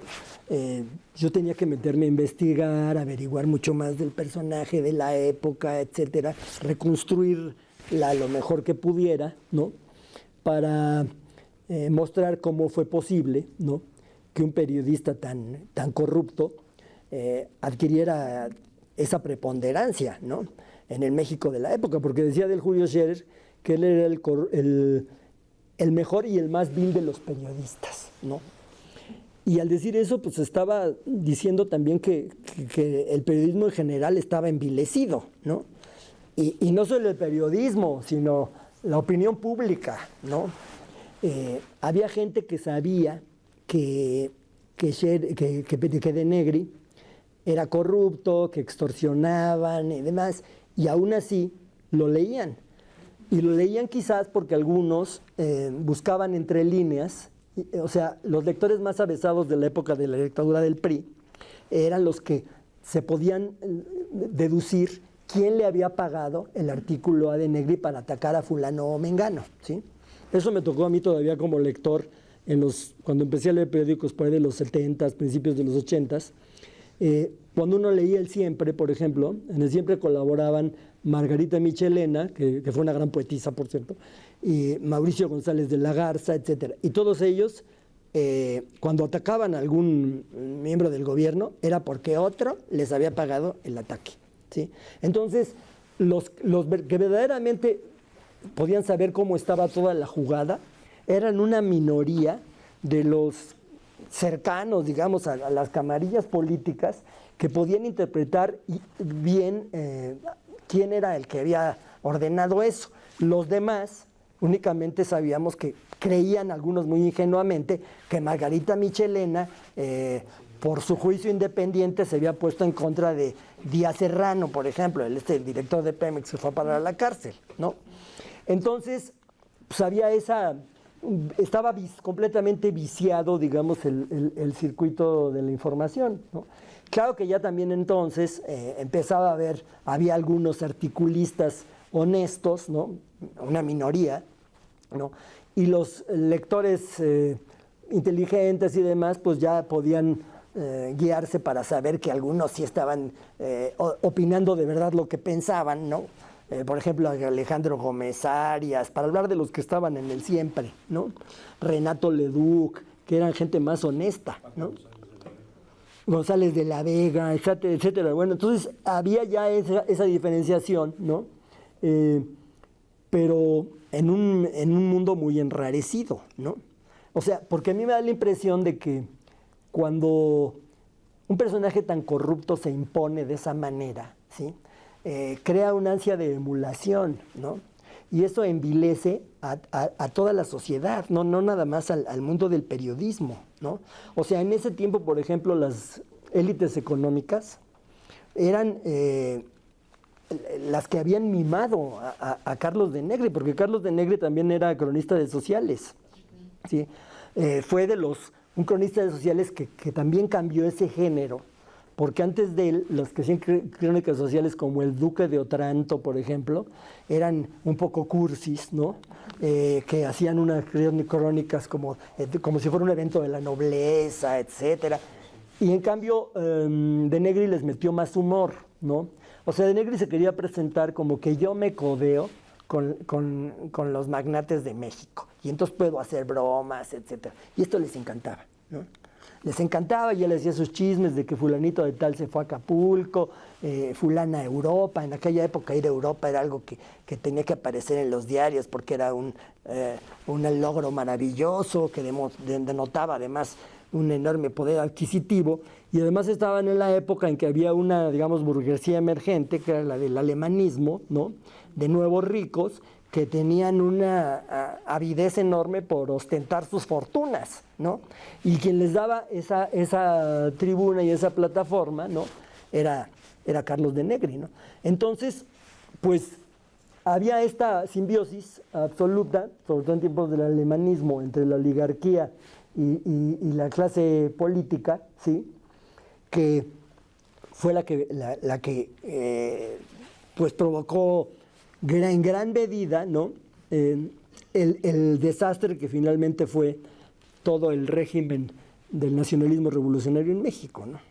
Oye, y la historia del padre, del padre de Negri, la vas llevando hasta que develas quién es el padre. Sí, porque el señor de Negri era su padrastro, ¿no? Así es. Sí, esa historia me la contó la hija de Negri. Ella me la contó. Pero la vas llevando muy bien hasta el final. Ya develas quién es el padre. Pues sí, me quería reservarlo, ¿no? Esa sorpresa para el final.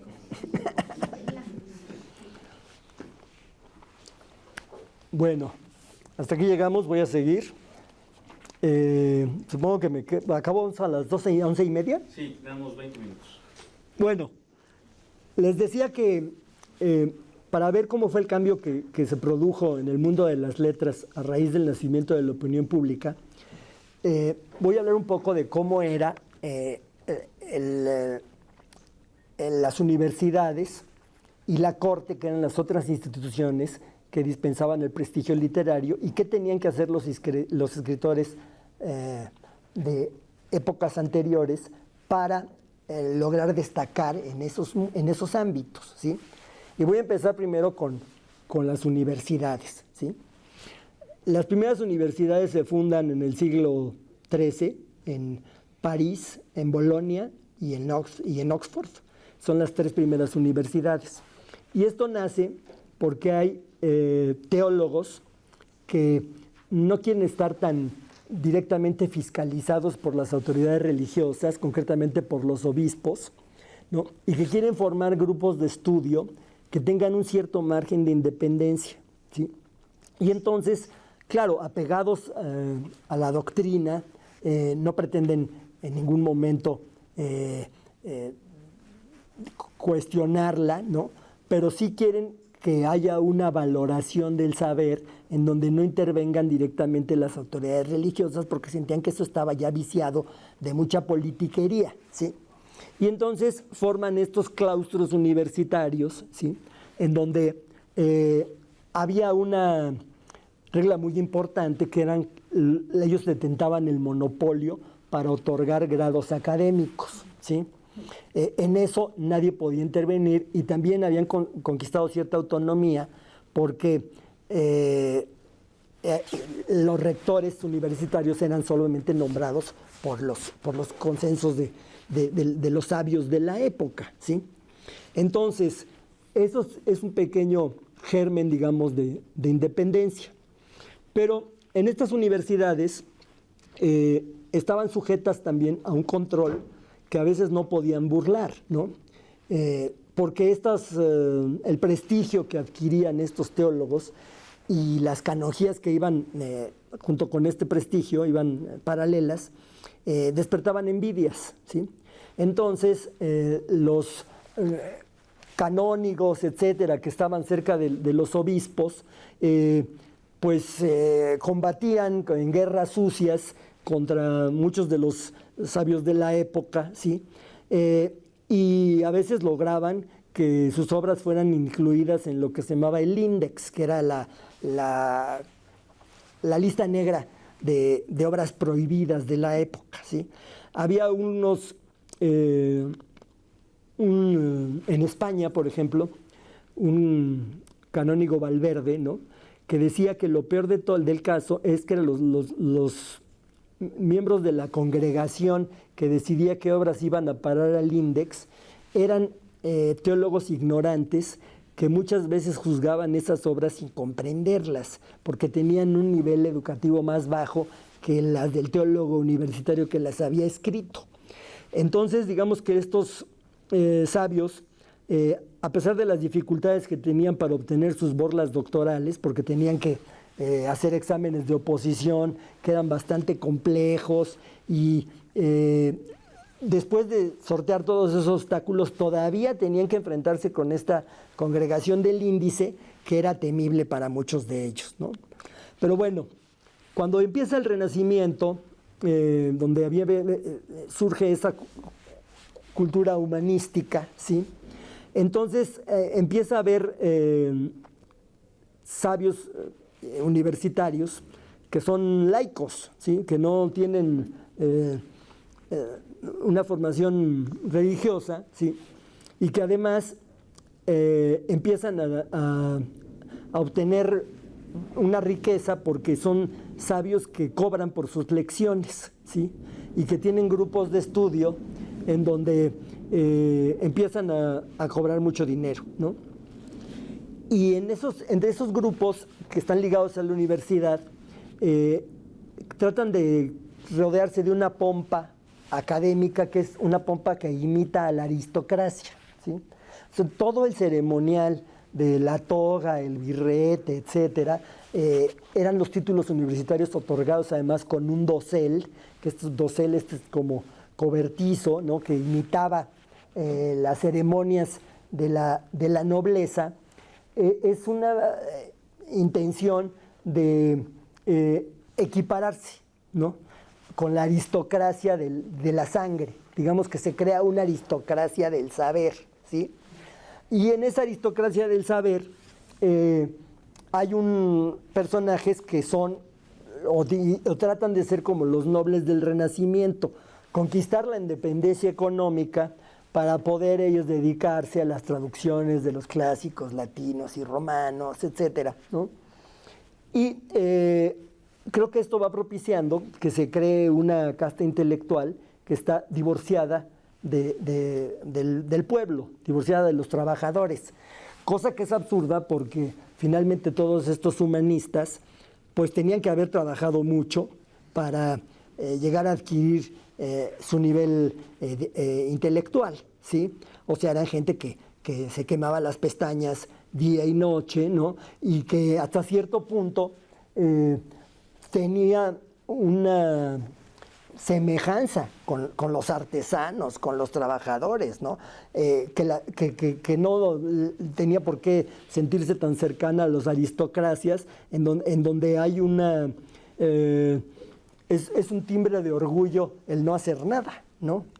O sea, porque los aristócratas se diferencian del vulgo porque ellos han conquistado con las armas sus títulos, ¿no? Sus títulos nobiliarios. No todos, desde luego, ¿no? Porque digamos que los herederos de un señor feudal que logró ciertas conquistas, después de varias generaciones, pues son una clase ociosa, así, que no hace nada, y así empieza el boato de la nobleza, una nobleza decadente y pútrida, ¿no? Pero originalmente las aristocracias nacen porque hubo un conquistador, ¿sí?, que en el campo del honor logró imponerse, y eso hace que la nobleza sea respetada también por el pueblo, ¿no?, porque sienten que son una casta superior, ha demostrado su valor previamente, ¿no? Entonces los intelectuales universitarios pretenden parecerse a la nobleza más que parecerse a los trabajadores, a los artesanos, ¿no? Y yo creo que eso los fue divorciando cada vez más del pueblo, y ese es un divorcio que prevalece hasta nuestros días, ¿no? Perdón. es un divorcio que permanece en nuestros días y creo que ha sido bastante nefasto, ¿no? Porque ha creado un prejuicio, ¿sí? Y no solo eso, o sea, yo creo que cuando la clase intelectual no tiene un poder autónomo, sino que tiene un poder que trata de asemejarse a las aristocracias, entonces pierde influencia, pierde repercusión social, ¿sí? Digamos que esto a grandes rasgos era algo de lo que sucedía en las universidades. Y ya por aquel tiempo empieza a surgir una corriente dentro de la iglesia, que es la de los místicos, ¿sí? Que los místicos son una, digamos, élite moral dentro de la iglesia, ¿sí? Que ante las desviaciones que tenían muchos de los clérigos de la época, porque había en ese tiempo simonía, había muchos párrocos que tenían amantes y tenían hijos, se vendían las indulgencias, en fin, todo esto que provocó la reforma protestante de Lutero, porque había una gran indignación por esa corrupción en el seno de la iglesia, también provocó que se fueran formando órdenes religiosas que trataban de llevar una disciplina mucho más estricta que la del clero regular, ¿sí? Y que además buscaban tener un acceso a la divinidad por medio de la oración, por medio de del éxtasis, ¿sí? Que era una vía, digamos, de acceso al conocimiento diametralmente opuesta a la de los teólogos, ¿no? Que pretendían acercarse racionalmente, demostrar racionalmente la existencia de Dios, ¿sí? Entonces los místicos rompen con todo esto y se va creando una oposición muy fuerte entre los teólogos y los místicos, que la vemos, por ejemplo, en el caso de Santa Teresa, ¿sí? Que Santa Teresa tuvo que tener toda una lucha política para que la jerarquía católica reconociera que ella tenía verdaderas visiones místicas y que no era una charlatana, ¿sí? Porque había mucha gente que la combatió, que decía que ella era una impostora, etcétera, etcétera, ¿sí? Y había que ser muy hábil y muy astuto para ganarse el favor, empezando por sus confesores, para que el confesor creyera que ella era realmente devota y demás, y para que no fuera condenada a la Inquisición, ¿no? Entonces, digamos que se establece esa lucha, ¿no? entre los místicos y los teólogos. Y había algo que los hacía odiosos, sobre todo para ellos, que era ellos predicaban la mendicidad, sobre todo en algunas órdenes, los franciscanos, los carmelitas descalzos, la orden de Santa Teresa, también las teresianas, ¿no? Que pues propugnaban que los frailes o las monjas tenían que de una vida de privaciones, ¿no? De penitencias constantes, de odio a la pompa, a los lujos, etcétera, que era justamente lo contrario de lo que estaban buscando muchos de estos clérigos universitarios, ¿no?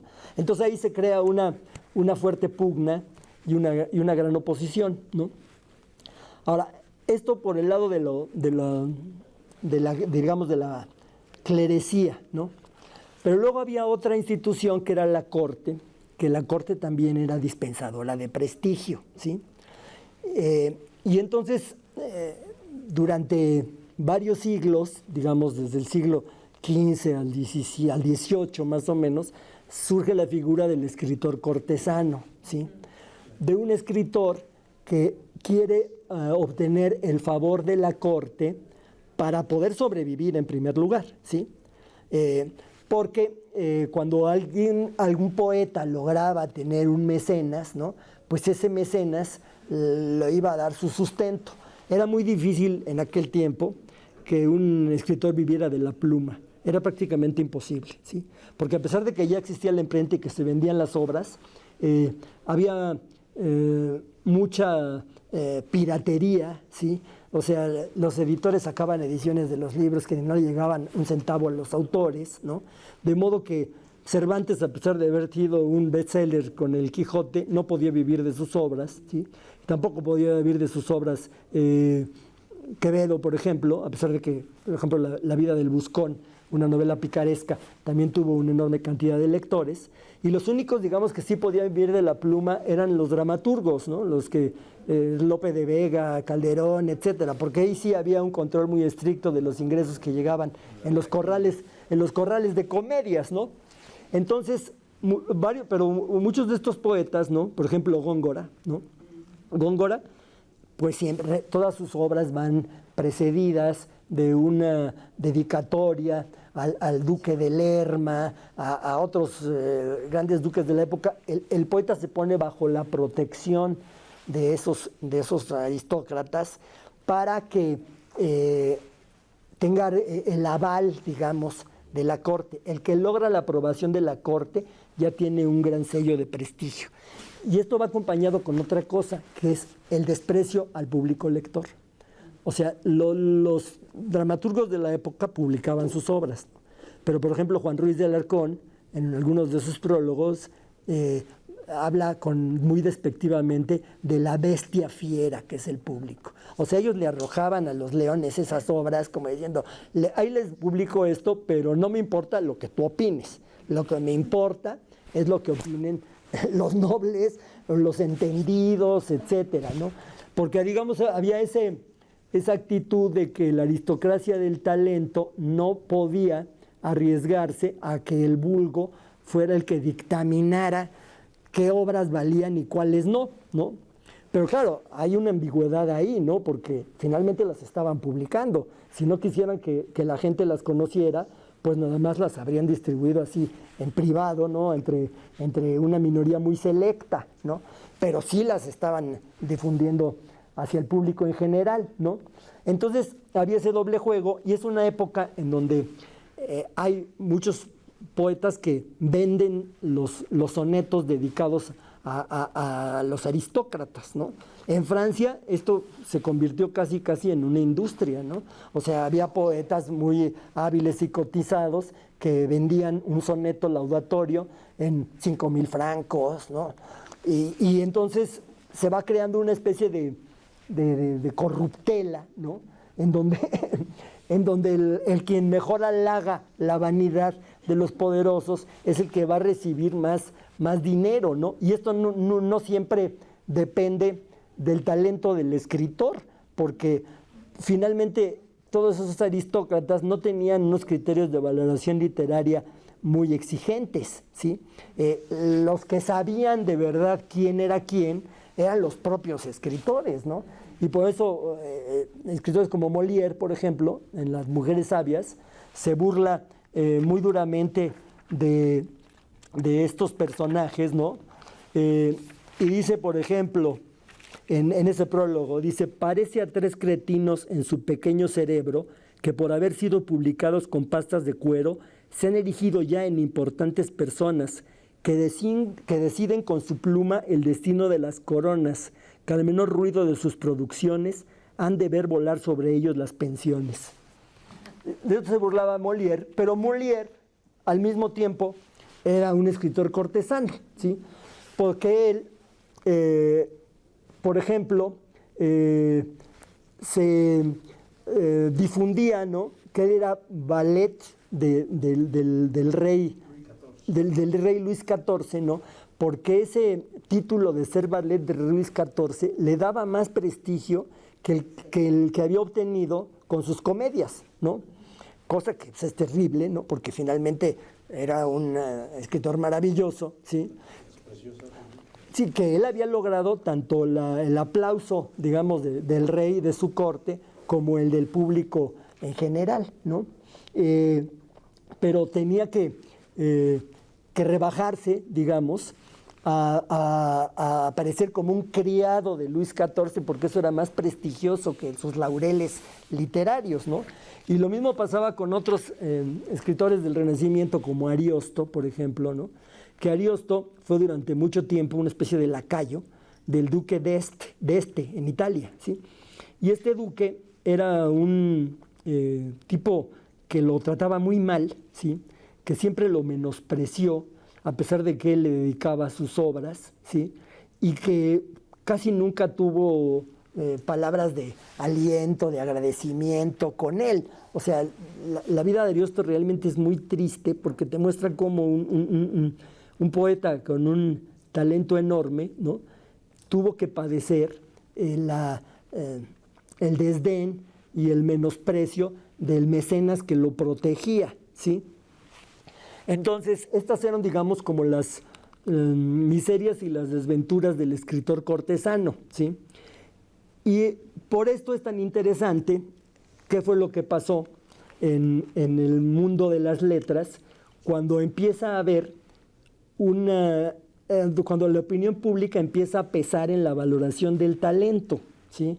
Empieza a pesar no solo en cuanto al prestigio, sino también a la posibilidad de vivir de la pluma, ¿sí? A la manutención de los escritores, ¿sí? Porque eso abre enormemente el panorama, ¿sí? Para que surjan escritores que no dependen ni de la universidad ni de la corte, ¿sí?